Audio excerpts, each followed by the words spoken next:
നിന്ന് ഇങ്ങനെ ക്യാമറ എടുത്താൽ എന്തെല്ലാം ഉണ്ടല്ലേ, പോലീസുകാരെ ഫൈന് വേറെ, വണ്ടി ക്യാൻസലാക്കൽ വേറെ, എന്തെല്ലാം നിയമം. വല്ലാത്ത നാടാണ് ഞങ്ങളെ നാട്. കേരള ഇവിടെ വണ്ടീൻ്റെ ബാക്കിൽ നിന്നല്ല, വണ്ടീൻ്റെ മേലേന്നും അടിയുന്നു കുമ്പിട്ട് എടുത്തിട്ടും എങ്ങനെ എടുത്താലും ഇവിടെ പ്രശ്നമില്ല.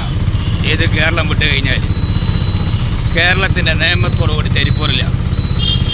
കേരളത്തിൽ സിഗരറ്റ് വിൽക്കാം, പക്ഷേ ബലിക്കരുത്. എന്ത് നിയമമാണ്? വിൽക്കണ്ടെന്നാ പോലെ അല്ലേ? ഇവിടെ സിഗരറ്റ് വിൽക്കുകയും ചെയ്യാം, വാങ്ങുകയും ചെയ്യാം, ബലിക്കുകയും ചെയ്യാം, പക്ഷേ കുച്ച് നിലത്തിട്ട ഫൈൻ. അതാണ് ഇവിടുത്തെ നിയമം.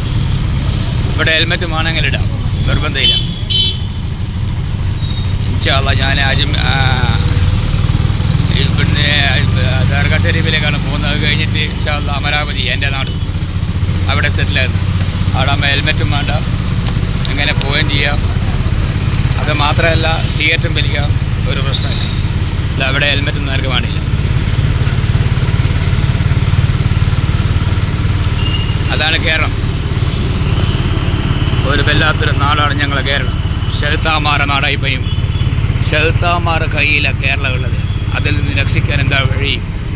ചിന്തിക്കും മക്കളെ, ചിന്തിക്കും. ഓക്കെ.